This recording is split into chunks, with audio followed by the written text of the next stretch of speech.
제가 우리 교회 성도님들 가만히 보니까 간절한 소원들이 많이 있더라고요. 이런저런 소원들이 많습니다만 소원 중에 그래도 가장 강력한 소원이라, 가장 소중한 소원이고 가장 귀중한 소원이라고 한다면 그것은 우리 가족들이 구원받는 일이겠죠. 영혼 구원보다 소중한 일이 어디 있겠어요? 영혼 구원보다 소중한 일이 없죠. 여러분, 우리 성도님들 가만히 보니까 남편이 예수 믿지 않아서 구원받아야 되는데 기도하며 안타까워하는 그런 모습도 보이고, 자녀들이 믿음 생활 열심히 해야 되는데 자녀들이 믿음 생활하지 않아서 그래서 안타깝고, 그래서 속상하고, 그래서 기도하고 눈물 짓는 우리 성도님들의 모습을 보기도 합니다. 참 귀한 믿음이라고 믿습니다. 하지만 여러분, 낙심하지 마시고 믿음으로 끝까지 승리하시기를 바랍니다. 사람은 죽어도 기도는 죽지 않습니다. 반드시 그 기도가 응답되어져서 기도를 뿌린 대로 거두는 역사가 있게 될 줄을 믿으시기 바랍니다. 때가 단지 좀 늦을 수 있을는지 모르겠습니다만은 우리 하나님께서 반드시 거두게 하시는 주님이신 줄을 믿으시기 바랍니다. 여러분, 그렇습니다. 가정구원, 이것은 우리 믿는 자들이 가장 먼저 이루어야 할 거룩한 사명입니다. 오늘 본문 말씀에 보면 한 가정이 구원받는 놀라운 일을 기록하고 있는 것을 보게 됩니다. 고넬료라고 하는 로마의 백부장의 가정이 구원을 받게 되어지는 역사를 기록하고 있는데요. 여러분, 가족들이 구원을 받을 뿐만 아니라 나아가서 주변에 있는 사람들까지, 친척과 가까운 친구들까지 함께 구원받는 놀라운 일들을 기록하고 있습니다. 그래서 24절 말씀에 보면 이튿날 가이사랴에 들어가니 고넬료가 그의 친척과 가까운 친구들을 모아 기다리더니 그랬거든요. 44절 말씀에 보니까 베드로가 이 말을 할 때에 성령의 말씀 듣는 모든 사람들에게 내려오셨다. 그 모였던 사람들 가운데 성령이 임했다는 말씀이 있죠. 놀라운 구원의 역사가 일어나게 된 겁니다. 어떻게 이런 일이 가능했을까? 여러분, 이방의 선교의 첫 사역이었고 첫 작품이었죠. 성령의 작품이었습니다. 여러분, 이방인의 가정이 구원받는 역사였죠. 이방인이 처음으로 예수 믿고 구원받는 1호의 역사가 일어났는데 한 사람이 아니라 가정의 역사였다라는 것을 알 수가 있습니다. 가정 선교, 어떻게 이런 역사가 일어날 수 있을까? 어떻게 온 가족이 구원받고 친척까지 구원받고 또 나아가서 가까운 친구들끼리까지도 다 같이 함께 구원받는 이 놀라운 역사는 도대체 어떻게 일어났던 것일까? 물론 성령의 작품이십니다. 성령의 역사였습니다. 하지만 하나님은 사람을 통해서 일하십니다. 성령께서 고넬료라고 하는 사람을 통해서 이와 같은 역사를 이루시고 계시는 거죠. 오늘 선교주일을 맞이해서 오늘 초점은 우리 가정 구원에 대해서 함께 말씀을 나누고자 합니다. 어떻게 하면 우리 가정의 구원의 역사를 이룰 수 있을까? 어떻게 하면 가정 선교의 역사를 이루어 나갈 수 있을까? 이 거룩한 사명을 감당할 수 있을까라고 하는 것에 대한 답을 함께 찾아보자는 겁니다.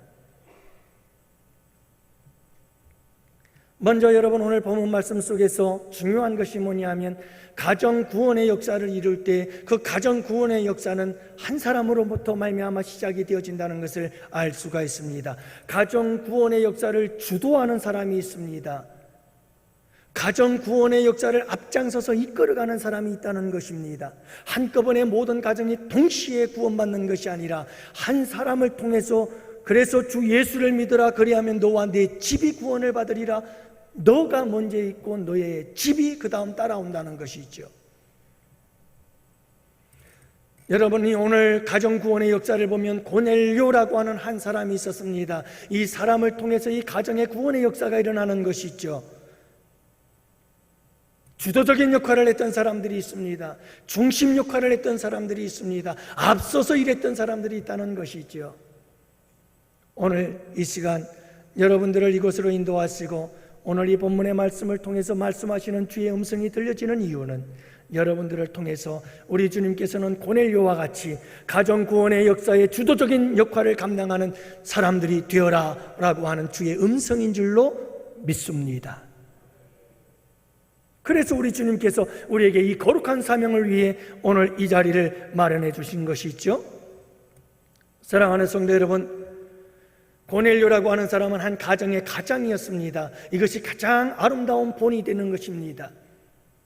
여러분, 가장이 예수 믿고 가장으로서 온 가족들을 잘 아름답게 믿음으로 이끌어가는 것, 그래서 온 가정의 구원의 역사가 일어나는 것, 이것은 가장 아름다운 본이 되는 모습이죠. 그러나 여러분, 가장이 아니라 할지라도, 아내라 할지라도, 자녀들이라 할지라도, 아들, 딸이라 할지라도, 며느리라 할지라도, 사위라 할지라도 여러분들로 인하여 가정의 구원의 역사가 일어나는 놀라운 그 주도적 역할을 감당하는 가정 구원의 주인공들이 되시기를 주님의 이름으로 축복합니다. 하나님께서 오늘 이 일을 위해서 우리를 부르셨습니다. 연예인 조혜련 씨를 아시나요? 조혜련 씨는 예수님을 믿기 전에는 전도하는 사람들을 그렇게 미워하고 비판했다고 그래요. 개그우먼 김지선과 함께 MBC 토크쇼인 세바퀴라고 하는 프로그램을 진행할 때 이 김지선 씨는 녹화하기 전에 꼭 기도를 했다고 합니다. 그런데 조혜련 씨가 이 김지선 씨가 그 기도하는 모습이 너무너무 밉고 싫더라는 거예요. 여러분, 이 조혜련 씨의 집안은 예수를 안 믿는 정도가 아니라 아예 불교 집안이었죠. 어머니가 불교였으니까요. 그래서 이성미 씨가 이 조혜련 씨에게 교회 다녀야 한다, 교회 다니고 예수 믿어야 한다고 말을 했지만 조혜련 씨가 그 소리가 너무너무 듣기를 싫어했다고 합니다. 개그우먼 김효진 씨라고 있는데요, 이분은 자기보다 인기도 없고 자기보다 가진 것도 없어 보이는데 행동하고 말하는 거 보면 뭐 뒤에 대단한 백이 있는 것처럼 말하고 행동을 하며 살아가더라는 거예요. 그래가지고 그게 궁금했대요. 그래서 뭔가 하고 알아봤더니 이 김효진 씨 뒤에는 아무것도 없는데 예수밖에 없더라는 거예요. 그 예수님 믿고 큰 소리치고 살더라 이 말이에요. 그녀가 45살이 되었을 때였어요. 늦게나마 예수님을 믿게 되어졌는데요, 3대째 기독교 집안인 남편을 만난 거예요. 그래서 남편은 아내 조혜린 씨를 위해서 기도하기를 시작했고, 어느 날 이 조혜린 씨가 2살 연하인 이 남편에게 여보, 나 당신에게 존댓말을 듣고 싶어요 하고 부탁을 한 거예요. 연상의 아내가 존댓말을 쓰고 싶다고 얘기를 하는 거예요. 그러니까 이 남편이 그러면 여보, 내가 당신에게 존댓말을 써줄 테니 주일날 함께 교회 갑시다. 그러면 내가 반드시 존댓말을 써줄게요. 그래서 오케이 해가지고 교회를 간 거예요. 그래서 이 조혜련 씨가 교회를 가서 예배를 드리는데 교회 간 그날 목사님께서 전한 설교 말씀, 출애굽기 32장 말씀, 설교 말씀을 듣는데 성경이 너무너무 재미있더라는 거예요. 하나님의 말씀이 너무너무 재미있더라는 거예요. 그래서 그가 하나님 말씀에 빠지기 시작했고 기독교에 빠져버리고 말았어요. 여러분, 그녀는 고백을 합니다. 45년 동안 자기는 오직 자기 자신에게 집중하며 살았다는 거예요. 자기 자신에게만. 그래서 나는 왜 이렇게 힘들게 사는 건가? 우리 집안은 왜 이런가? 늘 자기 자신에 대해서 집중하며 살았는데, 그래서 너무너무 힘들고 버거운 인생을 살았다는 거예요. 그녀의 이런 고민은 45살에 예수님을 믿고 나서부터 싹 해결이 되어졌다는 겁니다. 할렐루야. 그때부터는요, 자기 중심에서 벗어나서 예수님만 생각하게 되더라는 거예요. 예수님은 누구신가? 예수님은 어떤 분이신가? 예수님이 무엇을 행하셨는가? 예수님만 생각하게 되더라는 거예요. 처음에 교회 갔을 때 하나님의 말씀이 막 다가오기를 시작하는데 그 말씀이 얼마나 좋은지, 여러분 성경 말씀이 너무너무 좋다 보니까 하나님 말씀 붙잡고 살아가는데, 매일같이 하나님 말씀 읽으면서 살아가는데, 가만히 세상 사람들 아니고 예수 믿는 사람들을 살펴보니까 신기하게도 예수님 믿는다는 사람들이 말씀 없이 사는 사람들이 너무 많더라는 거예요. 그래서 이 조혜련 씨는 지금도 만나는 사람들 붙잡고 말씀 붙잡고 기도해요. 말씀 받고 살아라. 성경 읽자 같은 연예인들까지도 여러분 붙잡고 함께 성경 읽고 믿음 생활하자고 그렇게 전도하는 사람이 되었다는 거예요. 얼마나 하나님 말씀에 빠져버렸는지, 그는 신학교에 입학을 해서 신학대학원 역사신학을 전공하며 박사과정을 공부하고 있어요. 하나님을 더 알고 싶은 거예요. 하나님을 더 많이 알고 싶은 거예요. 하나님을 더 깊이 알고 싶은 거예요. 하나님을 더 넓게 알고 싶은 거예요. 하나님을 너무너무 많이 알고 싶어요. 그리고 그 하나님을 가르치고 싶어요. 그 말씀을 전하고 싶은 거예요. 그래서 그는 지금 대학원 박사과정을 공부하고 있어요. 그리고 그는 모든 사람들이 당신이 너무나 힘들게 어렵게 성경 말씀을 대했기 때문에 이 성경 말씀에 대해서 어떻게 하면 모든 사람들이 하나님의 말씀을 쉽게 배울 수 있을까, 읽을 수 있을까를 고민하면서 평생 거룩한 하나님의 사명을 받았어요. 성경을 재미있게 읽을 수 있도록 만드는 것, 이것이 한평생 그의 사명이 되어버렸어요. 여러분, 이렇게 조혜련 씨가 예수 믿고 말씀 따라 거룩한 삶을 살기 시작하면서 그 가정에 놀라운 구원의 역사들이 일어나기 시작했습니다. 제일 먼저 반응을 보인 것이 아들, 딸입니다. 딸과 아들과 함께 말할 수 없는 갈등들이 많았는데요, 여러분, 딸이 구원받죠. 스스로 교회 나가서 예수 믿기 시작했어요. 지금은 엄마보다 더 열심히 믿어요. 딸도 어느 날 아빠에게 전화가 왔더래요. 아버지, BY가 누군지 모르죠, 여러분? 손주들하고 얘기 좀 안 하려면 여러분들 그거 다 알아야 돼요. BY라고 하는 사람은요, 랩 가수예요. 하나님이 세상을 이처럼 사랑하사 막 랩으로, 그 사람은 성경을 막 외워가지고 성경을 가지고 막 리듬이 있어서 하는 게 아니고, 리듬은 있는데 박자도 있고 리듬은 있는데 막 읽는 것처럼 나가는 랩이라는 게 있어요. 아주 젊은이들에게는 인기가 좋은 사람인데요, 이 사람이 성경 말씀 줄줄절절히 외우면서 막 그 랩을 통해서 복음을 전하고 찬송을 부르는데, CCM 찬양을 부르는데, 랩 찬송을 부르는데, 이 아들이 그냥 거기에 너무너무 감동을 받아가지고 어느 날 아빠에게 전화해서 아버지, 저도 예수님 믿을게요. 울면서 전화를 했더래요. BY가 성경을 막 암송을 하면서 랩을 하는데 그 말씀을 들을 때 막 가슴이 뜨거워져가지고 내가 예수님 믿기로 했어요. 내가 교회 나갈게요. 그리고 교회 나가기 시작했어요. 여러분, 아들, 딸만 구원받은 줄 아세요? 팔남매래, 형제가, 조혜련 씨가. 근데 5명이 다 예수 믿게 되어지고, 여러분, 불교 신자였던 어머니도 예수 믿게 되어지고, 가정의 구원의 역사들이 막 일어나기 시작하는 거예요. 그래서 지금은 단 3사람만 구원을 못 받고 있는데 그 일을 위해서 기도하고 있다고 합니다. 사랑하는 성도 여러분, 이렇게 주 예수를 믿으라, 그리하면 너와 내 집이 구원을 얻을 것이다. 구원의 역사가 일어나는 거예요.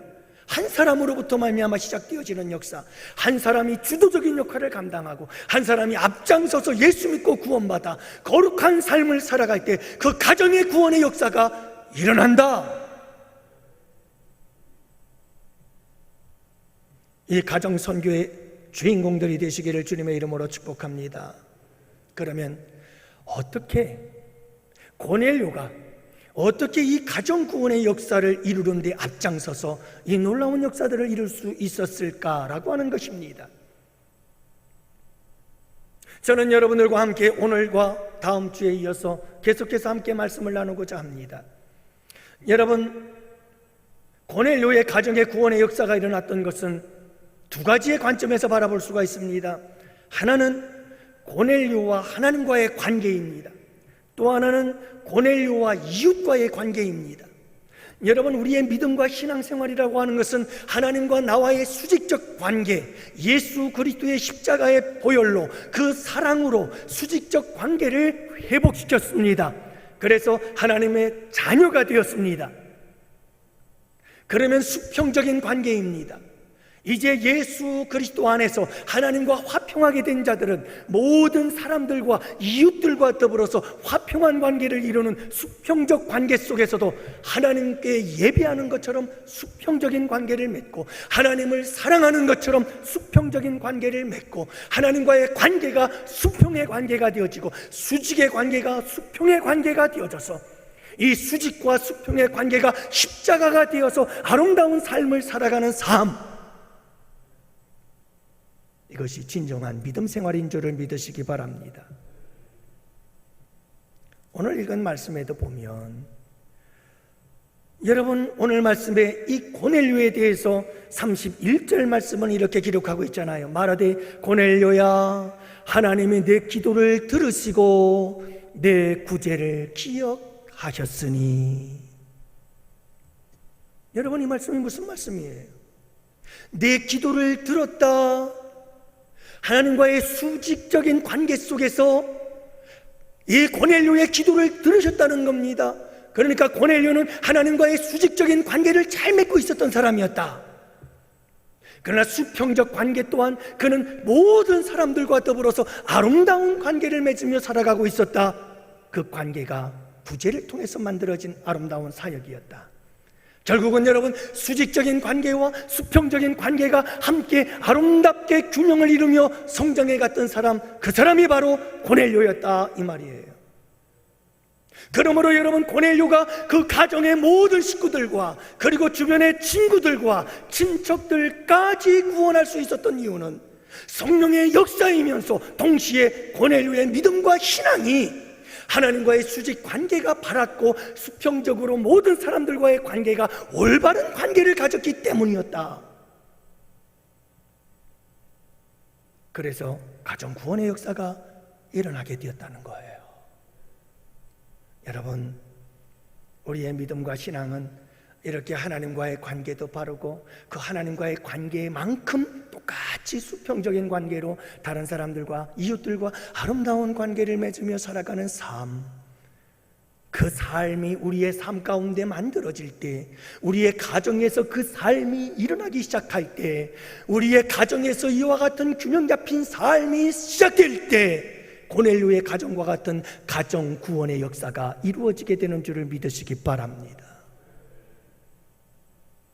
그래서 오늘 여러분들과 함께 먼저 하나님과의 관계, 고넬료는 하나님과 어떤 관계를 맺고 살았을까라고 하는 것을 함께 살펴보기를 원합니다. 먼저 여러분, 고넬료는 그가 경건하여, 오늘 읽진 않았습니다만 지난주 2절 말씀, 이 고넬료에 대해서 소개를 하는데 그는 경건한 사람이었더라 이렇게 말씀하지 않습니까? 여러분, 경건이라는 게 뭡니까? 이 경건이라는 것을 설명해 주는 성경 말씀이 야고보서에 있습니다. 누구든지 스스로 경건하다 생각하며 자기 혀를 제갈먹이지 아니하고. 자, 여러분, 누가 경건하다고 생각해요? 내가 경건해 라고 생각하는데 내 입에 재갈을 물리지 않고 함부로 말해요. 그건 경건이 아니라는 말이에요. 자기 마음을 속이면 속이는 거짓됨은 전부 이것은 경건이 아니에요. 이 사람의 경건은 헛것이라 이렇게 말씀하고 있습니다. 경건이라고 하는 것은 재갈을 먹이는 거예요. 내 입에 말을 조심하고 삼가하는 거예요. 그리고 여러분, 자기 마음을 속이지 않아요. 자기가 자기를 속이지 않는 거예요. 진실한 거예요. 그러면서 계속해서 경건에 대해서 말씀하십니다. 하나님 아버지 앞에서 정결하고 더러움이 없는 경건은, 자 보세요, 하나님 앞에서 더럽지 아니하고 정결한 경건이라고 하는 것은 어떤 경건인가? 곧 고아와 과부를 그 환난 중에 돌아보고 또 자기를 지켜 새 속에 물들지 아니하는 이것이니라. 이게 경건이에요. 이게 경건이에요. 여러분, 이 고넬료라고 하는 사람은 하나님 앞에서 경건한 사람이었다는 거예요. 여러분, 경건이라고 하는 것은 한마디로 말하면 안으로는 자기의 은행 심사를 조심할 것이요, 밖으로는 사회적인 약자들을 돌보아 줄 수 있는 삶을 말씀하고 있다는 것을 알 수가 있지요. 우리 양원교회 성도 여러분들이요, 이런 경건의 삶, 하나님 앞에서 나아가서 이 두 가지를 종합적으로 살펴보면 경건이라고 하는 것은 하나님을 닮아가고 하나님의 형상을 회복하며 우리의 삶 속에서 나타나는 우리의 삶의 모습들을 경건이라 이렇게 이야기를 한다는 것을 기억하시기를 바랍니다. 그러면서 디모데후서 3장 5절은 말합니다. 경건의 모양은 있는데 경건의 능력이 없는 자들에 대해서 말씀합니다. 경건의 모양은 있으나 경건의 능력은 부인하는 자니 이 같은 자들에게서 내가 돌아서라. 경건의 모양, 많은 사람들이 경건의 모양이 있습니다. 여러분, 한국 교회의 문제 중에 하나는 경건의 모양들은 있습니다. 그런데 문제는 경건의 능력이 없습니다. 여러분, 경건의 모양이란 어떤 것일까요? 경건의 모양이라고 하는 것은 종교 행위들을 말합니다.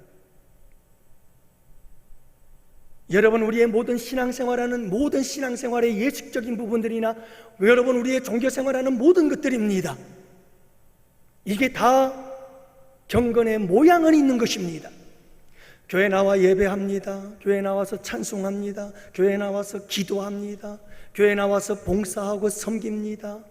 여러분, 이 모든 것들이 다 우리는 지금 경건의 모양을 가지고 있는 겁니다. 이 경건의 모양이 나쁘다는 게 아닙니다. 절대로 경건의 모양은 나쁜 것이 아닙니다. 경건의 모양은 소중한 것입니다. 그런데 문제는 경건의 능력을 상실해버린 것입니다. 여러분, 교회 나와서 예배해요. 교회 나와서 기도하고, 교회 나와서 찬송하고, 교회 나와서 성도들끼리 교제한다고 교제하고, 성도들끼리 함께 더불어서 아름다운 섬김의 삶을 살고, 봉사하면서 교회를 아름답게 가꾸고, 그러면서 살아가요. 그런 경건의 옷은 입었는데 정작 삶을 돌아보니 삶의 변화된 모습은 하나도 없고, 육신적이고 육체적이고 정욕적이고 욕심과 탐욕에 사로잡혀 조금도 변화된 게 없는 거예요. 마음도 깨어지고 부서짐이 없고, 언어에도 세상 사람들보다 더 헐뜯고 비난하고, 끊임없이 살아가는 삶 속에는 아무런 변화가 없어요. 경건의 능력이 없는 거예요. 그래서 교회에 나오면 전부 다 하나님 같아요. 교회 나오면 전부 다 경건해요. 교회 나오면 모두가 다 거룩해요. 그런데 세상에 나가서 살아가는 삶의 모습을 보면 정말 세상 사람들하고 전혀 구분이 안 되는 거예요. 그게 능력을 상실해버린 한국교회의 모습들인 거죠.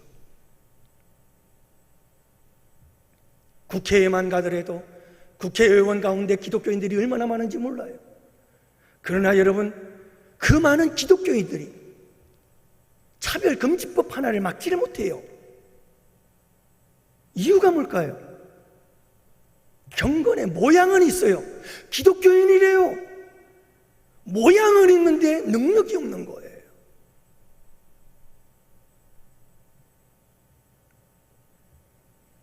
사랑하는 성도 여러분, 우리에게 경건의 능력을 가지고 살아가는 양원교회 성도들이 되시기를 바랍니다. 고넬료는 경건의 모양만 있었던 게 아니고 경건의 능력을 가지고 가정에서 살아가고 있었기 때문에, 그래서 그 가정의 구원의 역사가 일어났던 거예요. 여러분, 우리가 교회 안에서 가진 경건, 우리가 이 교회 안에서 기도할 때, 우리가 이 교회 안에서 예배할 때, 우리가 교회 안에서 찬송할 때, 여러분, 우리가 교회 안에 있을 때 그 경건을 그대로 가지고 우리 가정으로 가자고요. 우리 삶의 현장으로 가자고요. 그래서 우리의 삶에서 경건한 그 모습이 그대로 나타나기를 원합니다. 그럴 때 우리 가정의 구원 역사가 일어나는 거예요.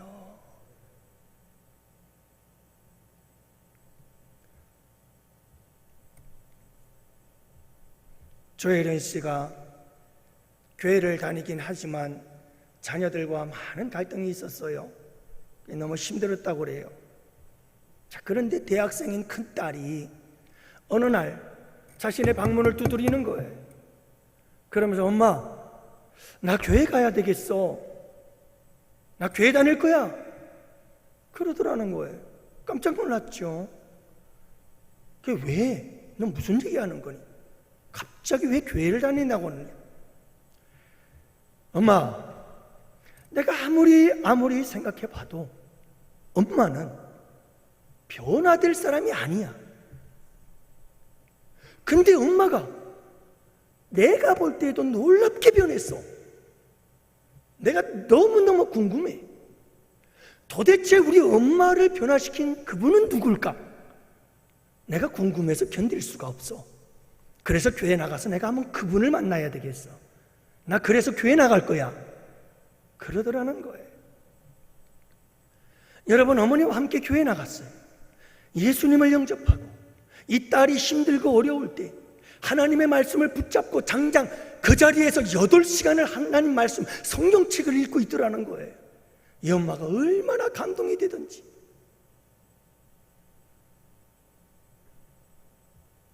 이 딸은 미국의 복음적인 크리스찬 대학에 들어가기로 결정을 하고 지금쯤은 떠났겠지요. 사랑하는 성도 여러분, 고넬료와 같이 경건한 사람들이 되시기를 바랍니다. 경건은 여기서 해야 되고 저기서 해야 되지 않는, 그게 경건이 아니에요. 이 사람 앞에서는 경건한 척, 저 사람한테는 좀 괜찮은 척, 그게 경건이 아니에요. 여러분, 경건이라는 것은 하나님 앞에서의 나예요. 어디서든 누구 앞에서든 변함이 없는 거예요. 이 건강한 삶이 여러분들 가운데 있게 되기를 주님의 이름으로 축복합니다. 두 번째로는 온 집안과 더불어 하나님을 경외하며 라고 말합니다. 여러분, 경외한다는 거예요. 고넬료는요, 하나님 앞에서 하나님을 경외할 줄 아는 사람이었어요. 경외한다는 게 뭐죠? 두려워한다는 말이죠. 그러나 여러분, 이 두렵다고 하는 말은 공포가 아닙니다. 예를 들어서 여러분, 경찰이 나에게 막 삐뽀삐뽀 그러면서 내 가고 있는 차 뒤를 쫓아오면 괜히 가슴이 철렁하죠. 내가 뭐 법규라도 어겼나? 또 딱지떼는 거 아니야? 괜히 가슴이 둥닥둥닥 거리지 않아요? 혼날까봐, 벌 받을까봐, 벌금 받을까봐. 여러분, 이런 두려움이 아니에요. 흔히들 대통령 얘기를 합니다만은, 여러분, 우리가 대통령을 만난다고 해보세요. 대통령을 만나게 되면 우리가 얼마나 설레일까요? 야, 대통령을 만나는구나. 여러분, 두려운 마음으로, 떨린 마음으로. 왜 떨려요? 아니, 대통령 만나는데 왜 떨리죠? 종종 그런 말 합니다. 어떤 분들은 아유, 우리 원로 목사님 근처에 가기가 좀 그래, 가까이 하기가 좀 그래, 목사님들이 다 그래, 그런 얘기를 합니다. 왜 그래요?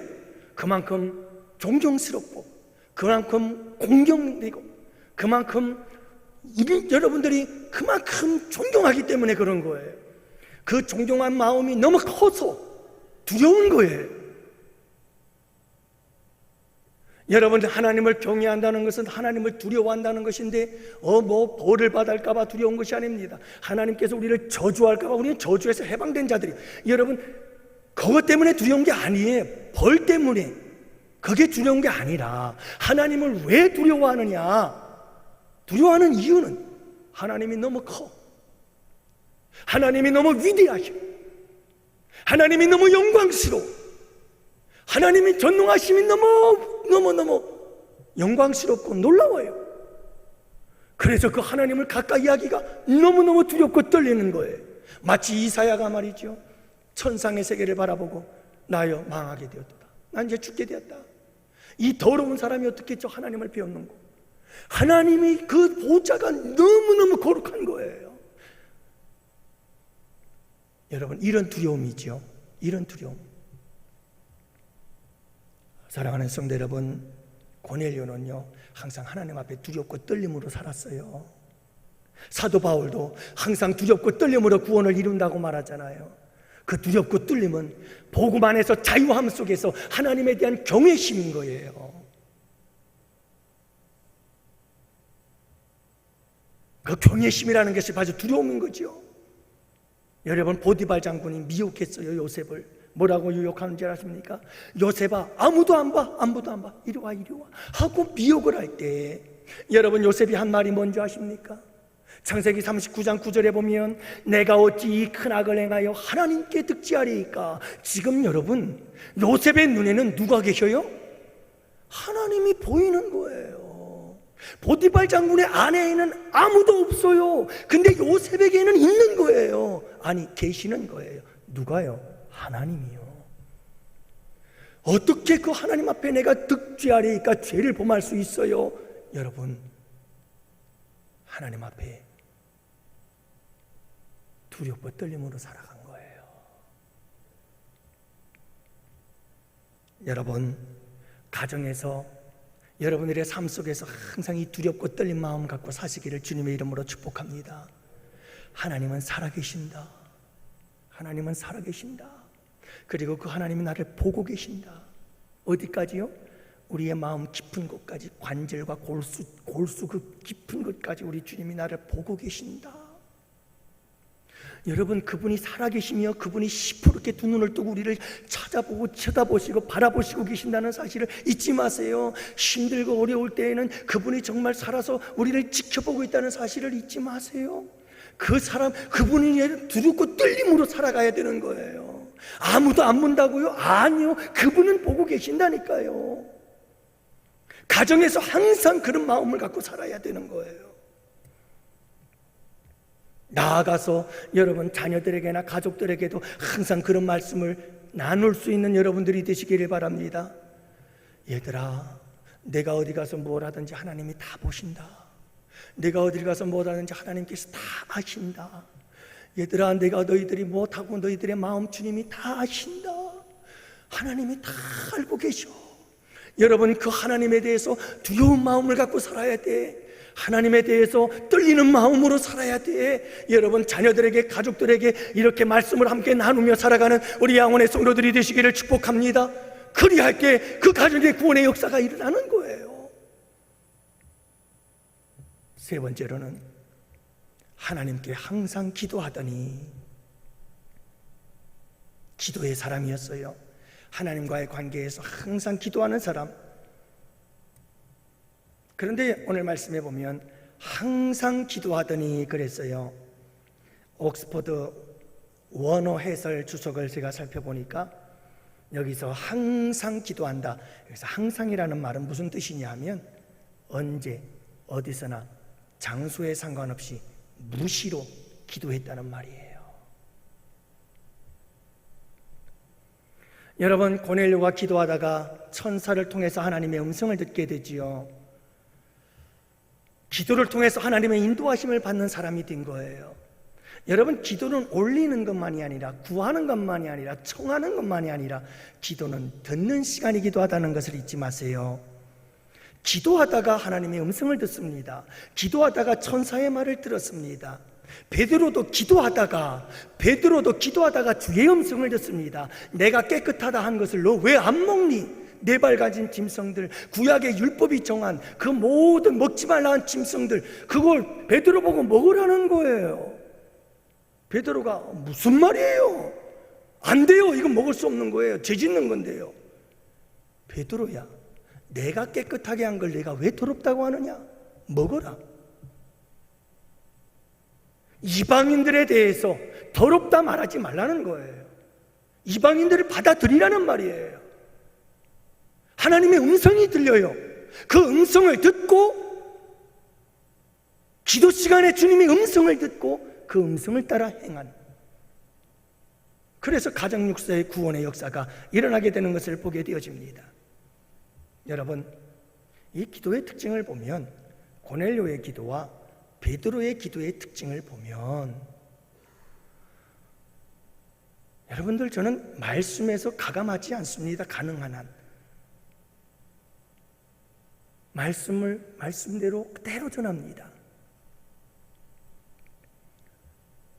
고넬료의 기도의 특징을 보면, 여러분 보세요. 고넬료가 어디서 기도했죠?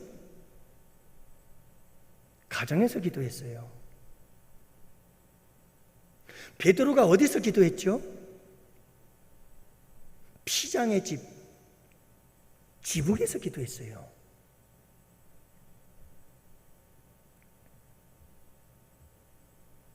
다시 말하면 여러분, 지금 예루살렘 성전을 중심으로 해서 기도하던 그 기도가 그 기도의 장소를 벗어나서 확장이 되어지고 있다는 것을 여러분들이 기억해야 돼요. 기도의 확장이에요. 장소적 확장이에요. 가장 기본은, 가장 본질은 예배당에 나와서 기도하는 게 기본이에요. 그게 원칙이에요. 하나, 여러분, 그 기도는 확장되어져야 돼요. 복음과 함께 그 기도는 예루살렘 성전을 떠나서 점점 확장되고 있어요. 가정으로 파고들고 있어요. 그 기도가.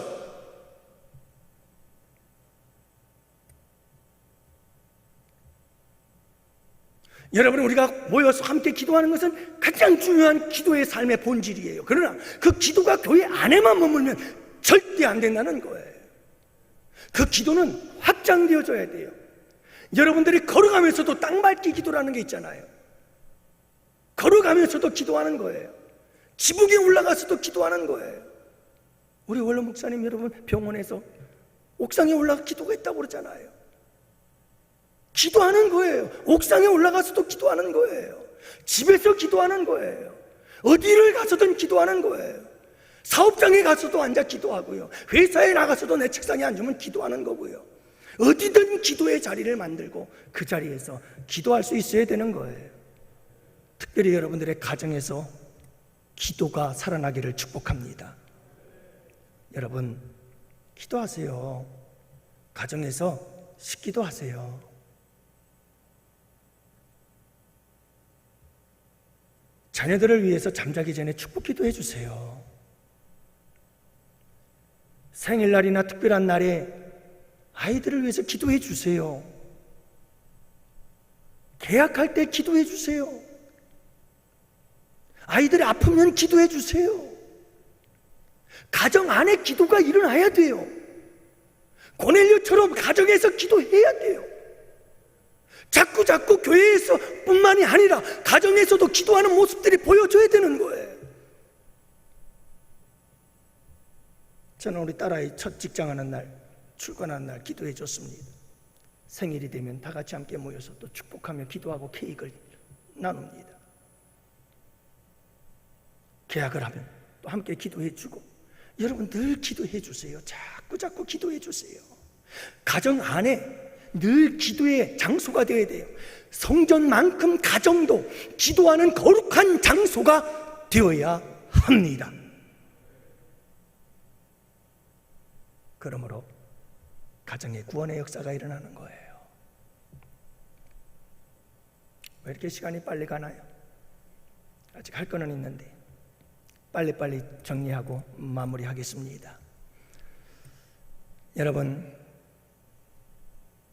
고넬료는 하나님 앞에 순종하는 사람이었어요. 그는 5절 말씀에 보면 내가 지금 사람들을 요바에 보니 옆에 들어오라는 시몬을 청하라 하는 하나님의 음성이 떨어지자마자 그는 바로 사람을 보내게 되지요.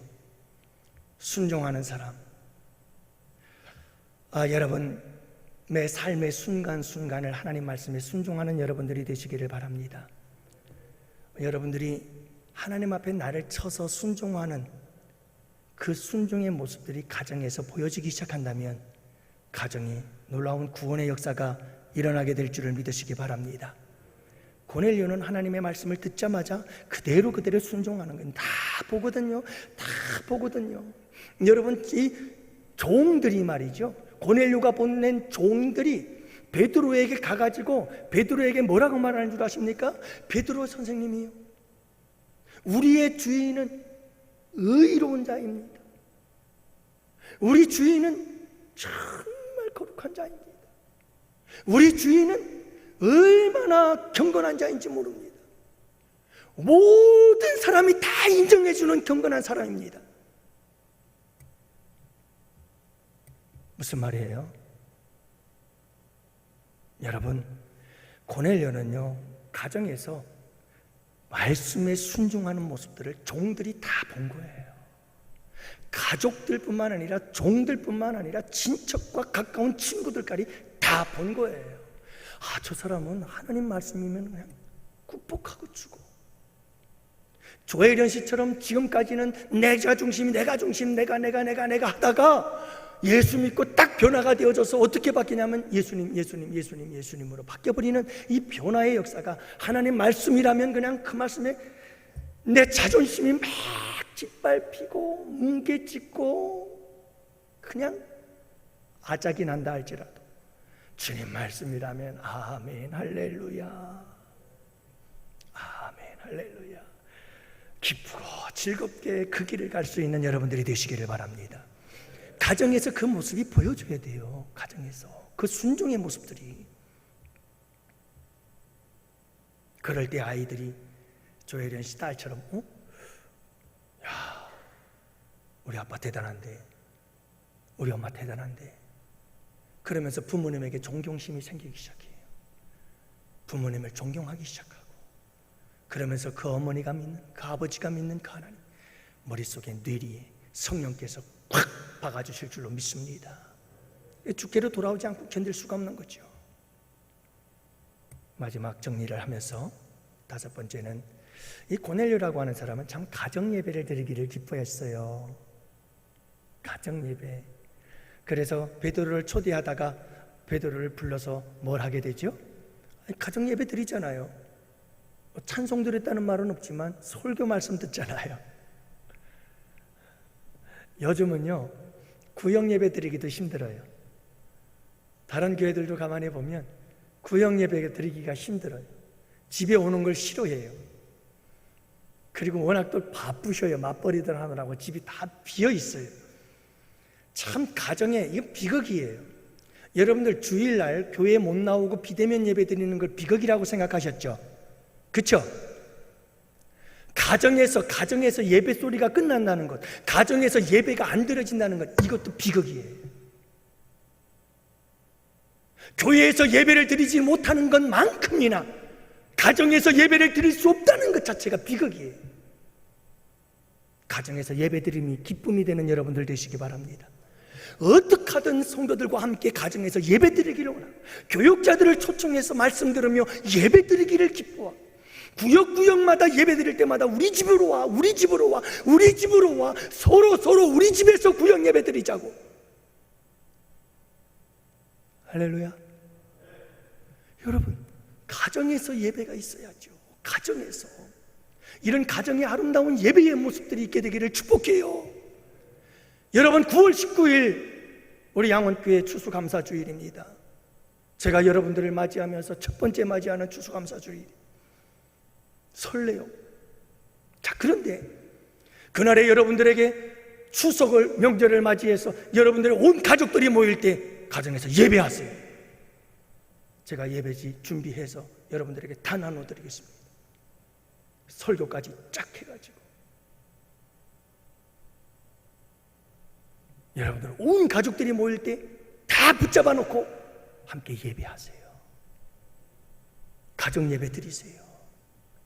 그리고 두려워하지 말고 무서워하지도 말고 예수님 믿어야 된다고, 여러분들 예수님 믿어야 된다고, 그렇게 복음 전하는 아름다운 추석 명절이 되기를 축복합니다.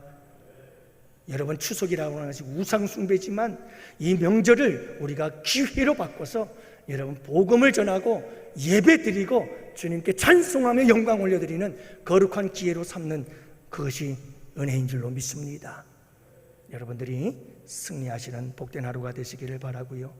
여러분, 이 말씀 꼭 붙잡고 이번 한 주간도 여러분들 가정에서 지금 예배자처럼, 지금 하나님께 예배하는 것처럼 그렇게 그대로 갖고 나가서 그 마음, 그 자세, 그런 우리의 상태를 그대로 갖고 가서 우리 가정에서도 똑같이 예배하고, 여러분, 그래서 그 가정 속에 놀라운 구원의 역사들이 일어나게 되기를 주님의 이름으로 축복합니다. 가정 선교의 역사를 우리 먼저 이루십시다. 할렐루야. 기도합시다.